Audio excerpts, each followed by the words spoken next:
Don Wright was my father. He was a Seattle journalist and writer, but above all, he was a historian of American presidents. It was his deepest passion. For half a century, he built one of the finest collections in the country of presidential campaign items. After he died, I first saw the unfinished manuscript he had never shared with anyone. I started reading it and couldn't put it down. His love of history simply burst off the page. His book was White House Rivals, the incredible story of all the men who ran against each other for president during the Progressive Era, from 1896 to 1932. Theodore Roosevelt, the most colorful figure of the era. Woodrow Wilson during World War I and the Treaty of Versailles.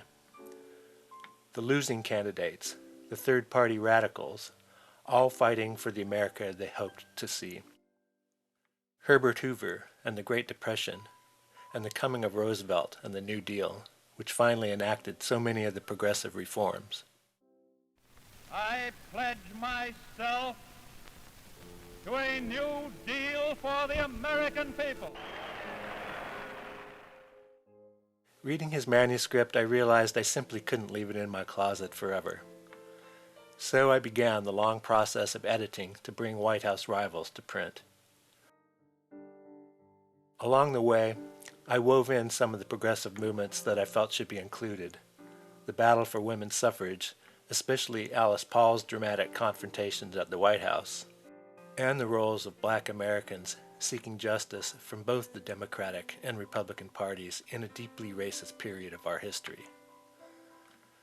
This book is the result of my labor of love, a strange, unplanned collaboration between father and son that neither of us could have imagined.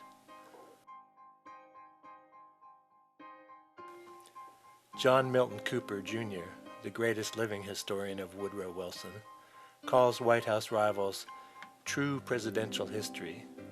It is rich with insight and observation and written in a lively style. Do read this book.